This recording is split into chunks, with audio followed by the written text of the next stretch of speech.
Muito boa noite, seja bem-vindo a mais um Conexão ND e hoje eu quero trazer aqui para você um assunto que tem sido muito discutido, né? No Brasil inteiro e, aliás, no mundo também, que é, na verdade, o aumento no número de casos de depressão, principalmente adolescentes, crianças, os adultos também, né, de um modo geral, e especialmente depois desse período da pandemia que foi bastante complicado aí para muita gente. Mas por que isso está acontecendo? Será que as pessoas não estão encontrando mais o prazer de viver, quer dizer, também o seu propósito de vida? A gente vai tentar entender agora um pouco com um psiquiatra que é expert nesse assunto quando se trata de depressão, ele que tem milhares de seguidores também no Instagram.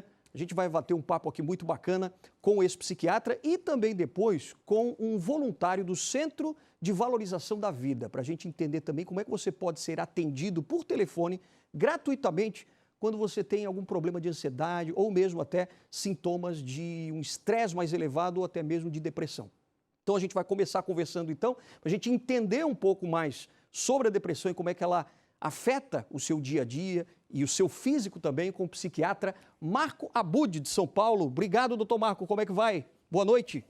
Boa noite, Alexandre. Prazer estar aqui, agradeço o convite. Opa, a gente que agradece muito também, doutor, pela sua bondade de estar aqui com a gente, né, nessa hora aqui conversando um pouco sobre o assunto, que é delicado, mas ao mesmo tempo a gente quer trazer à luz, né, um caminho que as pessoas possam percorrer para sair um pouco dessa ansiedade, dessa depressão, ou mesmo de um estresse um pouco mais elevado, porque o estresse acaba levando à depressão também, não é, doutor Marco?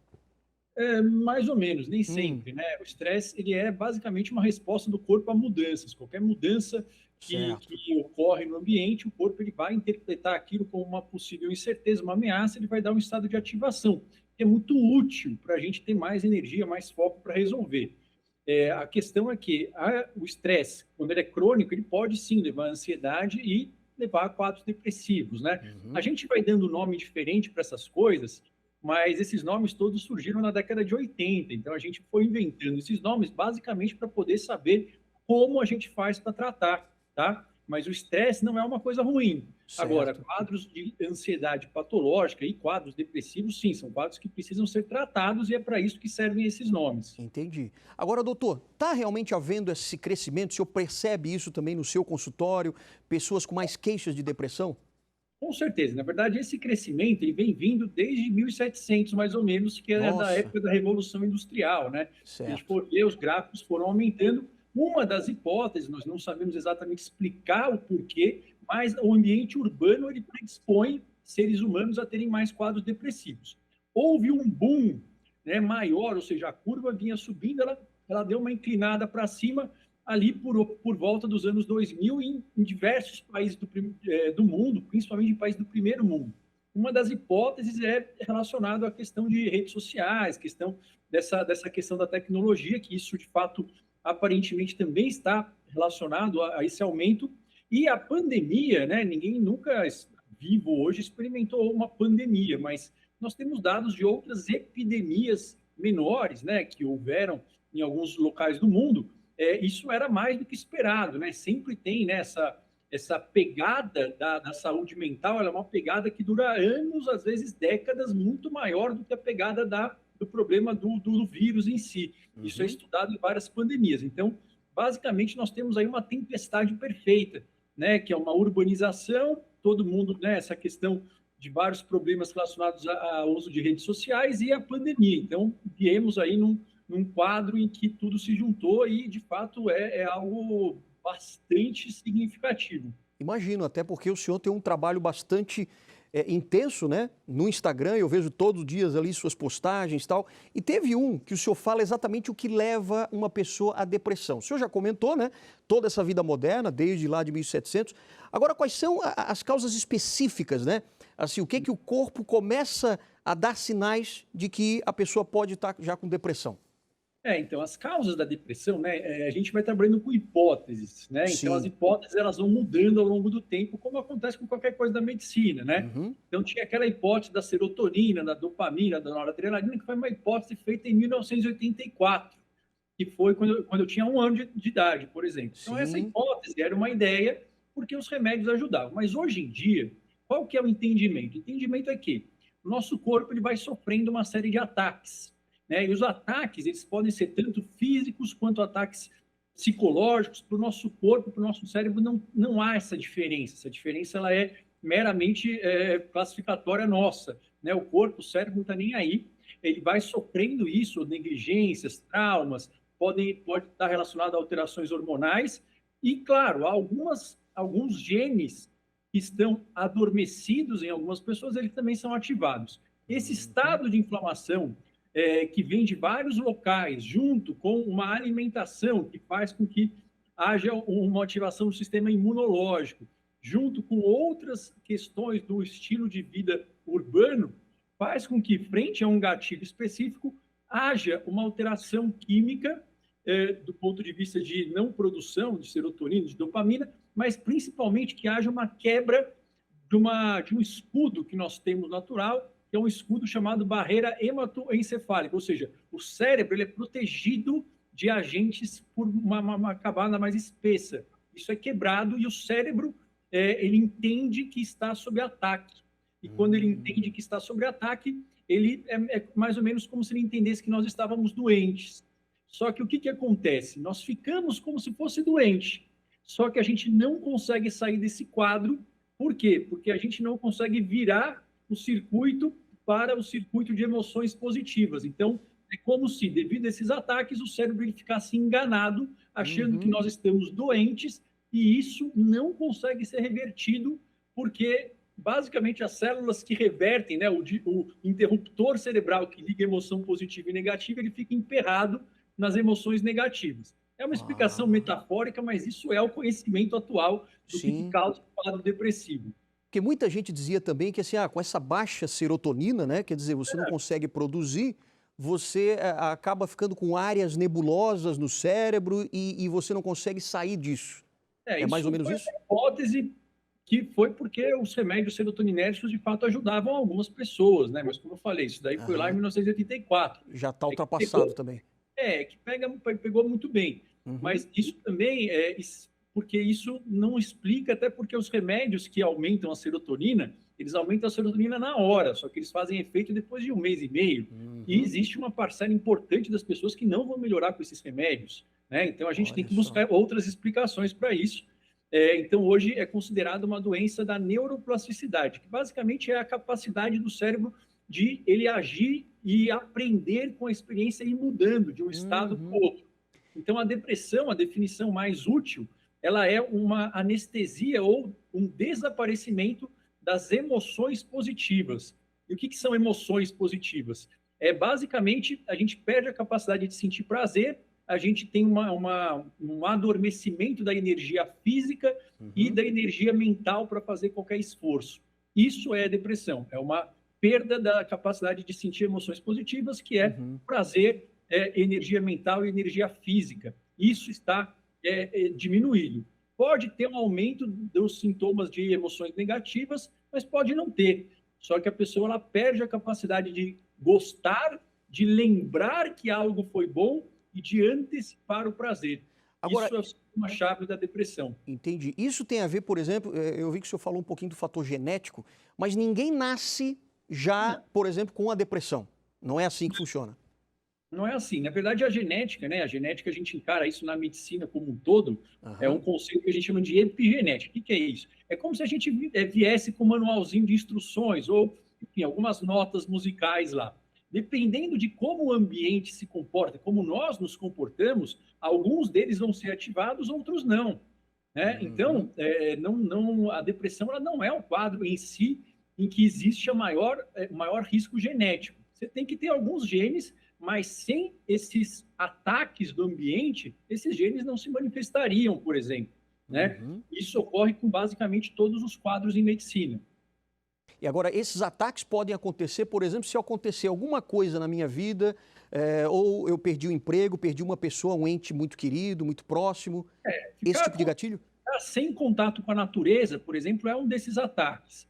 Ter alimentos processados é um outro ataque. Você sofrer, por exemplo, uma puberdade precoce em mulheres é um ataque. Você ter uma negligência de afeto na infância é um outro ataque. Você ser tabagista, você ser sedentário, tudo isso são ataques que vão fazendo com que a gente entre nesse, vamos dizer assim, né, nesse estado inflamatório crônico, que é o ponto de partida para começar a ver essas mudanças. Entendi. Tem algumas terapias, por exemplo, eu lembro que o senhor fala também do afeto positivo. É um tipo de terapia isso? Como é que funciona? É, que na verdade o afeto positivo seria as emoções positivas, né? Que é isso da Uhum, gente voltar a ter prazer, a ter empolgação, a ter energia, a ter motivação. Que no fundo é isso que está anestesiado na depressão. O que acontece é que enfim, até muito pouco tempo atrás, a gente tinha muito poucos tratamentos, né, farmacológicos e também psicológicos que uhum, eram bons para estimular essa parte do prazer. A maioria das medicações ela vai ter um papel para diminuir as emoções negativas, o que uhum. é importante também. Mas essa questão da vitalidade, de recuperar enfim, né, essa questão de você agir sobre o mundo e sentir que aquilo vale a pena, a gente tinha poucas armas para isso. E aí, o que tem sido estudado, e de fato foi visto que é eficaz, é esse tratamento do afeto positivo, que é você, como se fosse uma musculação para você ativar o circuito da recompensa para fazer coisas difíceis. Né? Todo ser humano é um explorador, né? A gente gosta de coisas difíceis, de movimento, e isso está anestesiado. Então, é como se fosse uma terapia, uma musculação para que você tenha prazer em conquistar coisas, né? E ativar esse circuito. Entendi. Agora, outros tipos de terapia que muito se fala também, principalmente com os psicólogos, né? Terapia cognitivo-comportamental. É, Tem níveis, por exemplo, de depressão em que ela funciona e outros que não funciona?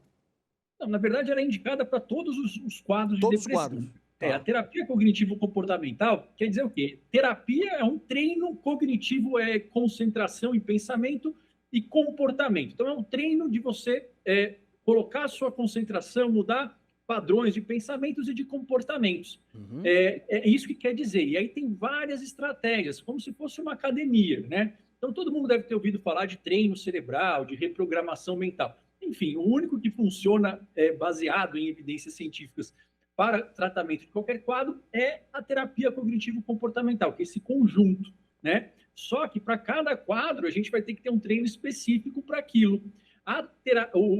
Das terapias cognitivo-comportamentais tem vários componentes. Um que tem que estar presente é uma terapia de ativação comportamental. Como assim? A gente tem que agir mesmo sem ter vontade na direção de coisas prazerosas, e Uhum. isso é a terapia base para a depressão. Isso pode ser potencializado com outras estratégias. Uma delas é essa terapia do afeto positivo. A gente pode Certo. potencializar com atividade física, podemos potencializar com alterações para pensamentos, para resolução de problemas.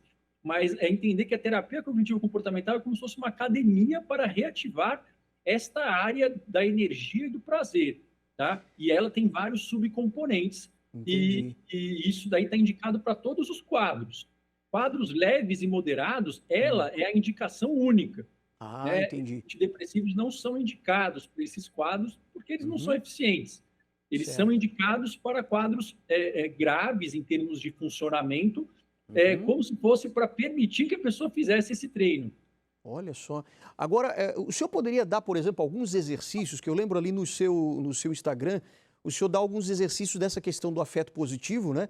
Que Né? podem ajudar, por exemplo, algumas pessoas que têm essa tendência. A gente vê muito também, é um assunto meio delicado a gente tratar, mas tem pessoas, um elevado já número de pessoas que já estão até querendo tirar a própria vida, tem, né, essas pessoas que têm essa tendência de pensamentos muito É, negativos. não existe essa tendência, né? O que a gente sabe hoje, também isso não é uma dúvida, é Ah, que assim, o cérebro humano ele não consegue pensar que seria melhor morrer caso ele não esteja num transtorno mental diagnosticado que seja diretamente responsável por aquilo. Ou seja, não existe situações da vida, por pior que sejam, que aham. façam com que o cérebro humano pense nisso. E isso é uma Certo. ótima notícia, apesar de não parecer. Por quê? Uhum. Porque nós somos seres bastante resistentes, né? Então, todo quadro, todo pensamento relacionado a isso, ele é decorrente de um transtorno mental, isso não há dúvida, Uhum. é algo que beira 100%. Isso quer dizer o quê? Que isso tem que ser tratado e que a gente faz isso passar. Né? Então, isso é basicamente um cérebro enganado, achando que ele está sob ataque o tempo todo, está doente e não tem o que fazer. Mas isso, então, não tem como você ter pensamento de morte sem ter transtorno mental, e Claro, isso a claro. gente faz passar em quase que 100% dos casos. Uhum, Só que, para isso, claro, né, precisa de ajuda, uhum. mas, assim, entender que como que funciona, né, o corpo humano, em geral. A gente não controla as nossas emoções diretamente, ninguém controla, tá? Nenhum Hum, monge, ninguém controla. A sim. gente controla as emoções de que forma? Através da nossa atenção e do nosso comportamento. Então, os treinos, eles são basicamente nisso. É a gente treinar formas específicas e arquitetadas de colocar a nossa concentração em alguns pontos e começar a agir de forma específica para aí sim ter a ativação da motivação. Então, a ação vem antes da motivação. Essa é a base da terapia aí Uhum, para basicamente tudo na vida, né? Porque a gente aprende por recompensa, só que a recompensa ela vem depois de uma ação, né? Então, entendi. a ideia aqui, o que seria básico, mas para não entrar numa coisa clichê, né? Aham.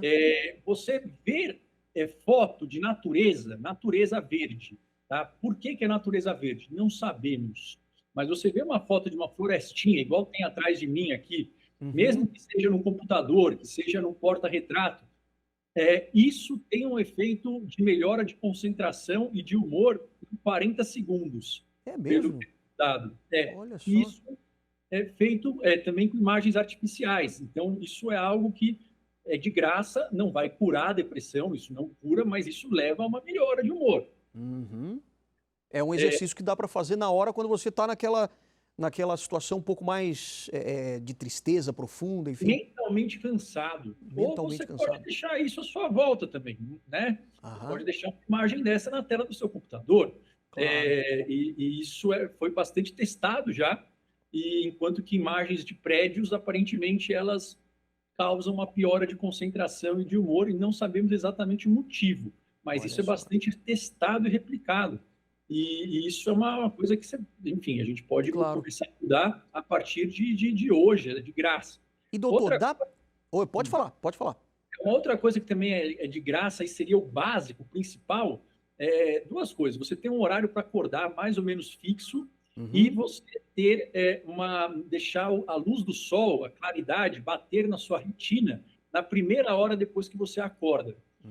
Isso uhum. também se deve ter ouvido em vários lugares, mas isso é fundamental para sincronizar o sono e isso faz com que haja produção de serotonina no núcleo específico do cérebro. Mas não é vitamina D, não. Você estar na claridade, Na olhar para uma claridade. janela aberta, tá? Na primeira hora depois que você acordar. Uhum. Iluminar áreas do cérebro que podem tratar essa depressão, né? Não é basicamente um Estou mecanismo que o tentando cérebro traduzir aqui um pouquinho. entra sol na retina, bate nisso, vai para uma área que faz com que a melatonina da noite, todo mundo ouviu falar, vire um pouco de serotonina e Uhum, produza esses neurotransmissores. Isso a entendi. gente precisa olhar o sol, é assim que a gente tem energia, é assim que a gente sabe a hora de acordar, né? Uhum, E ter um horário fixo para acordar é o primeiro ponto para você melhorar o sono, que a gente não consegue forçar a dormir, forçar a acordar um pouquinho claro. mais, né? Sim. Então, isso já é assim, é o conselho mais poderoso, estratégia única mais poderosa para melhorar o sono que foi estudada já. Ter Até um horário fixo para acordar. imagino. Só para a gente encerrar, porque o nosso tempo aqui também é curto, mas assim, ó, dá para dizer que a pessoa que já tem esse comportamento mais depressivo, o que ela não pode fazer é se enclausurar, por exemplo, porque aí a pessoa não quer ter encontros sociais, nada, ela precisa se abrir cada vez mais para a vida, é isso? Mas é que isso é muito difícil, porque é igual quando a gente Hum, está com infecção. O que a gente quer? A gente quer ficar quieto, no nosso exato, canto. E exato. tudo que vai vir para a pessoa é a vontade de ficar quieto e ela começa a entrar num pensamento que é ruminativo. O que é isso? A pessoa começa a entrar tentando se perguntar o porquê ela está sentindo aquilo e ela começa a olhar para o passado e ela nunca acha o porquê. Ela acha três opções, Uhum, sempre. Ou uhum, porque ela é inútil, ou porque ela é culpada de alguma coisa, ou porque não há esperança.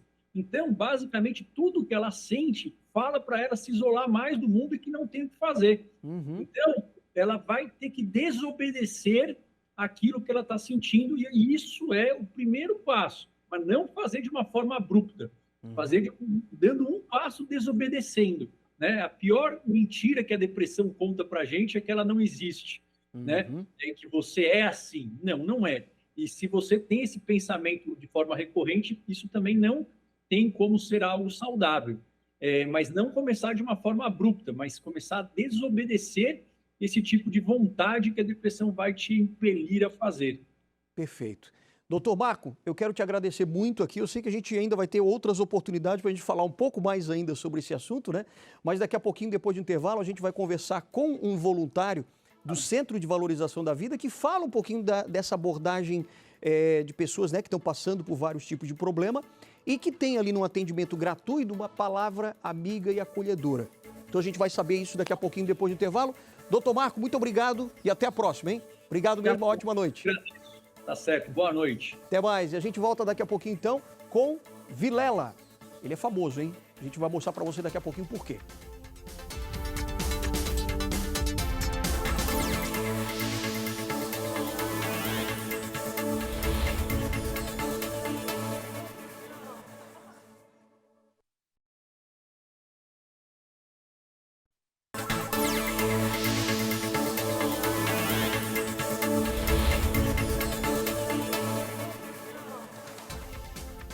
Estamos de volta com o nosso Conexão ND e hoje a gente está falando um pouquinho sobre depressão, um estado depressivo, né? Alguns sintomas de tristeza muito profunda.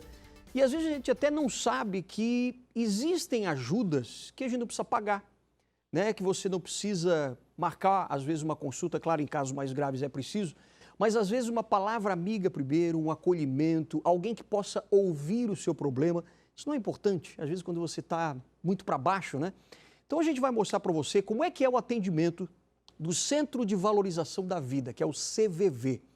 E tem um cara aqui que é muito requisitado, ele que sempre é um voluntário já há bastante tempo, já está aposentado, mas nas horas vagas, claro, ele tem um determinado momento da vida dele que ele doa parte do tempo para justamente ouvir pessoas que estão precisando desabafar.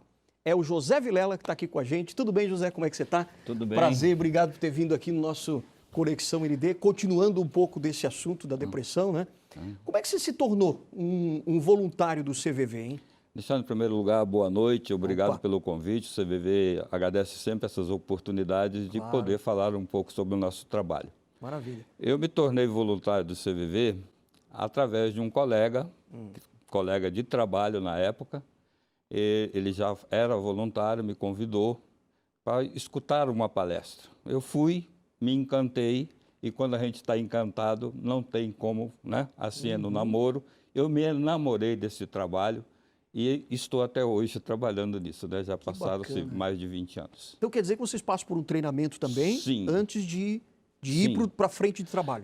O CVV, ele tem muito cuidado com o seu voluntário. Desde o início. A gente, para entrar, fazer esse trabalho, porque nós vamos lidar com sentimentos de pessoas que não raras vezes podem estar com algum problema, está sofrendo, né, de alguma coisa, lidando com perdas. Então, nós como voluntários precisamos estar capacitados, principalmente na arte da escuta. Que essa escuta é uma escuta qualificada, uma escuta respeitosa, uma escuta de acolhimento, uma escuta de compreensão. Nós dizemos no CVV que nós escutamos não para responder. Nós escutamos a pessoa com quem estamos dialogando para compreender. E há uma diferença muito grande entre escutar para responder e escutar para compreender. Se eu estou escutando para responder, à medida que a pessoa está falando, eu já estou elaborando o que eu vou falar para ela. E na compreensão eu tenho que me esvaziar. Eu tenho que deixar, vamos dizer assim, entre parênteses, momentaneamente, meus saberes, meus conhecimentos, meus credos, tudo, para focar naquilo que você está me transmitindo. Eu não estou, naquele momento, não é o momento de estar aconselhando. Eu preciso compreender o que o outro está querendo dizer. Eu gosto muito de, quando faço falas em nome do CVV por aí, usar a palavra bola. Eu gosto muito de dar essa... É uma palavra, coisa bobinha. Eu falo a palavra bola. Você pode, se você gosta de futebol, vai lembrar da bola de futebol. Posso lembrar da bola de basquete, do vôlei, do ping-pong, do tênis. Se eu sou mais antigo que nem eu, posso lembrar que bola antigamente era o início da paquera. Hoje já nem mais é paquera, é crush, né? E por aí vai. Aí o crush tem que dar o match, porque então, senão já não... vai dar match, e por aí vai, né? Sim. Então, eu preciso estar focado, virado para você completamente. E quando a gente fala em escuta, é uma coisa interessante. A escuta não é só... a gente faz uma pequena diferença entre ouvir e escutar. Sim. O ouvido, se eu não tenho nenhum defeito na audição, eu ouço vários sons. Aqui nesse ambiente tem sons. Sim. Agora, a escuta é um ato de vontade. Diz um dos estudiosos da escuta que a pedra angular, né, a pedra básica de uma boa escuta, chama-se vontade de compreender. Tá? Você me perguntou como a gente faz isso. Nós treinamos, nós fazemos cursos eventuais, estamos terminando um aqui em Florianópolis agora, preparando voluntários para esse exercício. Hoje tem quantos voluntários, mais ou menos? A nível de Brasil, nós estamos em torno de 4.000 voluntários. 4.000? Puxa! Agora você vê, esse número, em termos de Brasil, é quase nada. Nós precisamos, o tamanho da dimensão. Claro. Um trabalho semelhante ao nosso que existe na Inglaterra, em Londres, os samaritanos, eles têm lá na região do Reino Unido 20.000 voluntários fazendo esse mesmo tipo de trabalho. Puxa, Você vê o tamanho das menor. populações, o tamanho, né? Quer dizer que o senhor vê que tem uma demanda muito grande por esse tipo de trabalho? Tem. Eu dou pequenos números para a gente poder aqui, vamos dizer assim, se posicionar em termos do nosso trabalho. Sim. No ano de 2022, nós atendemos via telefone 188, via chat, né, no www.cvv.org.br, mais de 3.400.000 pessoas que entraram em contato conosco por telefone, ou via chat ou e-mail. Isso Brasil? A nível Brasil. Brasil. Entende? Certo. Para conversar, precisavam falar. Não é que elas não tenham com quem, talvez, conversar. Está aqui junto, mas não se sentiam, às vezes não se sente à vontade. Muitas pessoas pensam que quem liga para o CVV vai ligar porque está pensando em suicídio. É um número pequeno dos que nós atendemos que ligam falando que estão com ideação suicida. A maioria das pessoas que nos ligam estão tendo algum problema normais das nossas vidas. Sim. Por exemplo, muitos dos que nos ligam lidam com perdas. Aí você fala assim, perda é um termo amplo, e é mesmo. A perda de um sonho, a perda de um ciclo estudantil, a perda de um relacionamento, a perda de um ente querido, a perda do emprego, e por aí tantas perdas que existem no nosso dia a dia, que as pessoas precisam falar sobre isso. A maioria, então, são perdas. Eu não vou dizer que é só perda, tem pessoas que nos ligam para falar de uma alegria. Eu mesmo já tive a oportunidade de atender uma vez, há muitos anos atrás, uma pessoa que me ligou para dizer que estava feliz porque tinha nascido o filho dele. Olha só. Ele estava trabalhando aqui, naquela época a gente só atendia local, e o filho dele tinha nascido lá no Nordeste. Ele não estava com vergonha de falar, às vezes, com os colegas, poderia ser mal interpretado, chamar de alguma coisa. Ele ligou para o CVV, eu estava ali, conversei com essa pessoa para lhe falar da alegria. Imagine você encontrar alguém que precisa falar de alegria. Puxa, né? As pessoas, às vezes... E se nós soubéssemos, Alexandre, o que uma conversa faz de bem para nós seres humanos, nós conversaríamos mais, nós seríamos mais atentos ao que o outro tem para nos contar, sabe? A gente não ficaria falando sempre assim, eu sei muito bem o que você está falando, eu já passei por isso. Não, você já passou por isso na sua história. A minha história é diferente da sua, eu preciso falar. Isso leva a uma pergunta. Tem muitas pessoas que falam assim, até familiares de pessoas que já tentaram contra a própria vida e dizem assim, porque eu não tenho com quem conversar, não tenho com quem falar, e aí esbarra justamente nisso que o senhor está dizendo, né? Quer dizer, para você identificar que uma pessoa está realmente passando por uma fase muito difícil e que isso pode levar até a pessoa a tirar a própria vida, quer dizer, você parar para simplesmente o que você está passando, qual é o problema, e simplesmente ouvir. E, claro, depois encaminhar. É essa abordagem que vocês fazem, mais ou menos? Nós não fazemos encaminhamento. Deixa eu fazer um esclarecimento. O CVV não faz terapia. Certo. Terapia é do profissional, que nem o Dr. Marcos, né, que é um psiquiatra, é o psicólogo, é o psicanalista. Nós fazemos atendimento, nós prestamos apoio emocional e trabalhamos fortemente na prevenção do suicídio. Certo. Por que nós falamos que trabalhamos na prevenção do suicídio? Quando há um desabafo, quando eu consigo desabafar, O meu copo que está cheio, esvazia um pouco. Né? Alguém me ouviu, alguém não me disse que eu sou louco, alguém me compreendeu, cara. Então, isso faz toda a diferença na vida de qualquer pessoa. Com certeza. Né? Todos nós precisamos escutar, mas nós, desde criança, somos incentivados a falar. A pessoa que quase não fala é considerada tímida, está fora do mercado, etc. Mas as pessoas precisam falar e as pessoas precisam que tenha alguém que as escute. Como isto, hoje, a escuta qualificada, a escuta generosa, sabe? É algo que falta no nosso mercado. Entende? O CVV está aí para fazer isso. As pessoas ligam, nós atendemos através do 188 às 24 horas do dia, seja Natal, Dia dos Pais, Ano Novo, qualquer dia, qualquer hora do dia, sempre terá alguém do outro lado dessa linha telefônica que é graciosa e que vai atender e vai conversar com você dentro daquilo que você traz. E não da vontade do voluntário. Nós não aconselhamos, nós conversamos dentro do que o outro. A gente conversa com a pessoa de tal sorte que ele, à medida que você vai falando, eu vou lhe dando respostas, mostrando que eu estou compreendendo do que você está falando e do que você está necessitando. E vai fazendo até mais perguntas. Vai fazer. As perguntas são sempre no sentido de esclarecer. De esclarecer aqui. E não de curiosidade. Dando um exemplo muito simples. Eu bato meu carro, vou conversar. E daí, quanto que estragou? Nós não temos desse tipo de pergunta. Entendi. Né? A gente gosta de saber, e foi falado aqui pelo Dr. Marco antes, das emoções. Que sentimento te causa quando você bate o carro? Aí pode aparecer a raiva, a frustração, né? As pessoas precisam falar das suas emoções e dos seus sentimentos. Então, nós procuramos fazer com que isso se torne um caminho que ela possa fazer e com a consciência de que aquilo que ela falar vai ficar entre ela e o voluntário. Nós prezamos o sigilo. Nós nem entre nós falamos... me conte um caso, você pergunta, me conte um caso de atendimento. Nós não vamos falar, a gente fala de um modo genérico. De modo genérico, claro. O voluntário é preparado. Eu comecei a falar, eu estou misturando todas as Pode situações. falar, não, fica à vontade. Mas veja bem, o curso é feito graciosamente.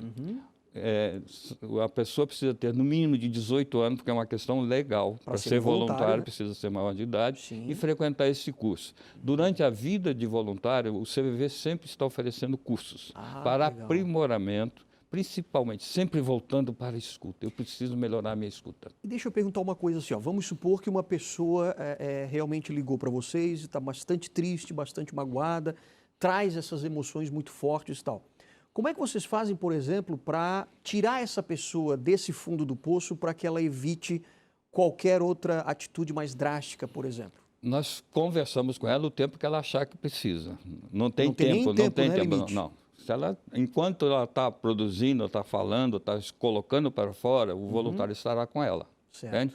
Se ela começa a ficar girando, aí sim nós vamos com muito cuidado partir para o encerramento, porque sempre tem pessoas querendo falar. O que nós fazemos? Dar toda a atenção a ela. Os estudiosos da comunicação, da escuta principalmente, diz que toda vez que você encontra alguém que te escuta verdadeiramente, sem crítica, sem julgamento, sem dizer que você está errado, que você é louco, isso tem um efeito terapêutico enorme. Né? Volto a repetir, o CVV não faz terapia, claro. Mas o efeito terapêutico é constatado pelos psicólogos e pelos psiquiatras. Que a pessoa diminui aquela ansiedade a tensão. Dela, né? Ela pôde falar daquilo e não vai escutar do voluntário jamais que ele está errado, que ele conhece o problema. Nós não vamos trazer comparações, vamos ficar com ela, dentro do que ela fala. O que vamos fazer é o seguinte, o que isso está te causando? Quer dividir comigo? Eu bati meu carro, que está com frustração? Quer dividir um pouco disso comigo? Estou aqui, vamos conversar. Vocês até podem aconselhar, por exemplo, os pais, que às vezes não têm muito tempo para os filhos também, que os pais também tenham essa escuta mais ativa com os próprios filhos, né?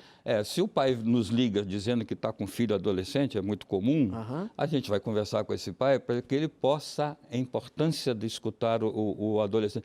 Porque às vezes tem pais que nos diz não é no CVV, na vida. Eu sei o que é ser adolescente, que eu também já fui, nós já fomos, você e eu. Mas a verdade é o seguinte, que adolescente de hoje é diferente da minha época e da sua também. Na época que eu era adolescente, nunca se pensava em internet, nada disso. Né? É verdade. Hoje, qualquer coisa está na rede. Né? As pessoas quase não conversam, que nem nós dois estamos aqui conversando. Verdade. Teclamos, né? Curtimos. E nos afastamos cada vez Cada mais da vez realidade. mais. Né? Apesar da informação, da facilidade de aproximação, ela aproxima quem está muito longe, quem está lá na Europa para conversar comigo, Claro. mas do meu lado, a pessoa vê, nós estamos sentados aqui, às vezes em restaurante a gente vê muito isso, por exemplo, as pessoas estão teclando o tempo todo. Agora, só uma coisa, Tá. né? O senhor estava me dizendo, antes aqui de a gente entrar no ar, e a gente imaginava que o senhor tinha o quê? Uns 50 e poucos, 60 anos. O senhor tem quantos anos mesmo? Eu É? tenho 80 anos, 80 anos. Sim. E já faz esse trabalho de voluntariado no CVV há quanto tempo? há mais de 20 anos. Mais de 20. É. Quer dizer, para as pessoas que quiserem, então, serem ouvidas, o número é 188. 188. Isso em qualquer parte do Brasil. Em qualquer parte do Brasil. Esse número é nacional, a pessoa pode ligar lá do Amazonas e nós atendermos aqui. Olha só Tá? que legal. Claro. E alguém ligado aqui ser atendido lá no Amazonas. Entendi. Tá? Perfeito. Eu gostaria de falar, ô Alexandre, eu não sei qual é o nosso tempo, Rapidamente, que o nosso tempo está se esgotando, Tá. mas pode falar. que nós temos um trabalho aqui em Florianópolis, a nível de Brasil, em alguns locais dos nossos postos, chamado GAS, é o Grupo de Apoio aos Sobreviventes do Suicídio. Opa. Quem é o sobrevivente do suicídio? É toda aquela pessoa que foi impactada por alguém, né, por algum amigo, um parente, que saiu da vida pelo suicídio. Essas pessoas precisam de ter Serem um amparadas espaço de ser amparadas, de serem compreendidas, que elas possam falar das suas dores, da sua raiva, da sua frustração, da sua culpa. E tem um número para isso? Não, É isso é é um grupo. feito presencial. Ah, presencial mesmo. Esse trabalho é feito aqui em Florianópolis, na Avenida Ercílio Luz, Certo. 639, sala 909. Ercílio Luz, 639. Sala 909. Maravilha. É feito uma vez por mês, por enquanto. Uma vez por mês, na primeira quinta-feira de cada mês. Então, no próximo dia 6 de julho, lá nós estaremos, Maravilha. 1 ou 2 voluntários lá, Certo. para receber as pessoas que queiram falar a respeito disso. E a mensagem principal é que para tudo tem uma solução. Sim, o suicídio, eu termino falando o seguinte, suicídio é uma decisão radical para problemas passageiros. E que, se não tem com quem você não está encontrando ninguém para conversar, ligue para o CVV, que do outro lado você vai encontrar alguém que se importa com você, alguém que deseja o seu bem, alguém que acha que vale muito a pena a viver. E falar ainda é a melhor solução. Maravilha. José Vilela, muito obrigado. Hein, Eu que do CVV, agradeço, em Centro... nome do CVV, Maravilha. a oportunidade que você está nos dando aqui de falar um pouquinho do querido. nosso trabalho. Obrigado. Muito obrigado. Ótima noite para você. Igualmente para ti, boa noite. Valeu e a gente retorna aqui no Conexão ND na semana que vem. Abraço.